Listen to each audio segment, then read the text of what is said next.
Torej, zdaj smo v vaši proizvodnji, a ne? Tako, stol. Koliko pa je staro vaše podjetje? Naše podjetje je že kar čez 100 let. Aha, to je že kar veliko, ja. Pa so stoli vaša edina proizvodnja, se samo s tem ukvarjate? Ja, stol relativno, ne. Stol lesen praktično ne izdelujemo.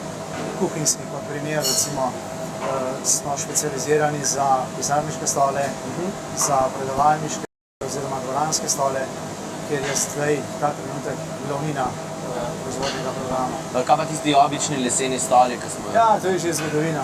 V zgodovini stola smo kar nekaj teh stolov napravili. Recimo, izvoz je bil v svoje čase aktualen v Ameriko, Rusijo, vse posod po svetu. Potem je ta del proizvodnje pred leti zamrl, tako da smo se potem specializirali, pa v bistvu smo se najdeli nekje na dvoranskih stolih, poleg tega pa še izdelujemo pisarniške stole. Kako pa izgleda postopek? Si lahko to malo pogledamo?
Torej, to je zdaj zaključna faza vaše proizvodnje? Ja, res je, da smo prišli do konca dela, mizarskega dela proizvodnje, kjer se naredi praktično pika na i oziroma zaključek, vizualni zaključek oziroma izgled izdelka, ki daje potem tisto pravo noto. Ves posel oziroma delo predhodnih faz se odraža tukaj, če je karkoli bilo predhodno narejeno narobe, je tukaj, da je potem težko karkoli napraviti oziroma se mora izdelek oziroma pol izdelek vračati predhodno, pred lakiranjem nazaj v proizvodnjo. Kako pa delajo to? Mislim, kakšne materiale, ki uporabljajo za to lakiranje? V glavnem se uporabljajo poliuretanski laki, drugih lakov zaenkrat ne, oziroma se počasi prilagaja proizvodnja predpisom evropskim, ki bodo zelo restriktivni, in se pripravljamo na lake na osnovi vode.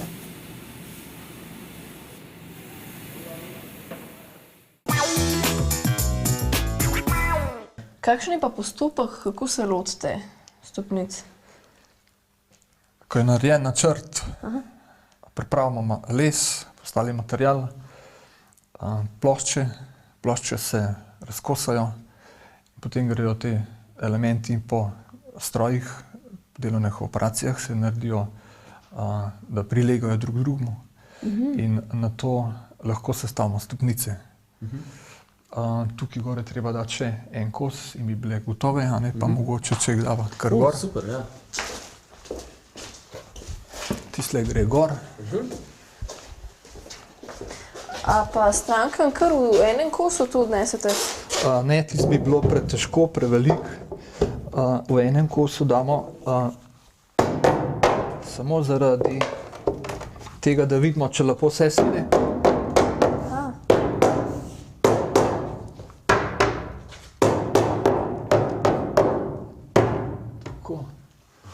Koliko časa pa rabite za izdelavo enih takih stopnic? Stopnice so zahteven izdelek, Zdaj, če bi čisto točen, bi rekel tako, da takrat, ko jih vi rabite, stopnice imate, samo prav čas jih morate naročiti. No, tako, danes smo si pogledali, da brez mizarjev in mizark na tem svetu res ne gre. Pogledali pa smo si tudi, da če hočemo mizark, moramo za ta poklic opraviti ustrezno izobrazbo. In če si mizar, lahko v bistvu narediš iz lesa katerikoli predmet hočeš.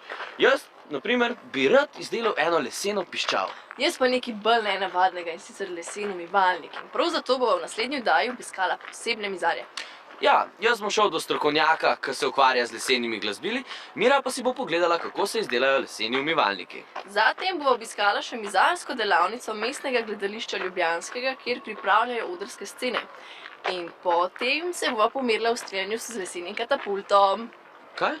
A to tudi? Ja, A tega pa nisem vedel. ja, vem, da marsičesa ne veš. To si me dober, ja, res. No, boš videl, kako te bom šele, ker se bova streljala, boš videl, kar priprav se na izgubo, boš vse lubadare videl, kako te bom nabila. No ja, pretiravati pa ni treba, ne. Kako bi me lahko ti premagala, da si suha, kaj ena žagovina, no. Kakšna žagovina, kaj pa ti, tebe ni niti za eno deblo. Zdaj sem pa jaz, le. Ja, ne, čakaj malo.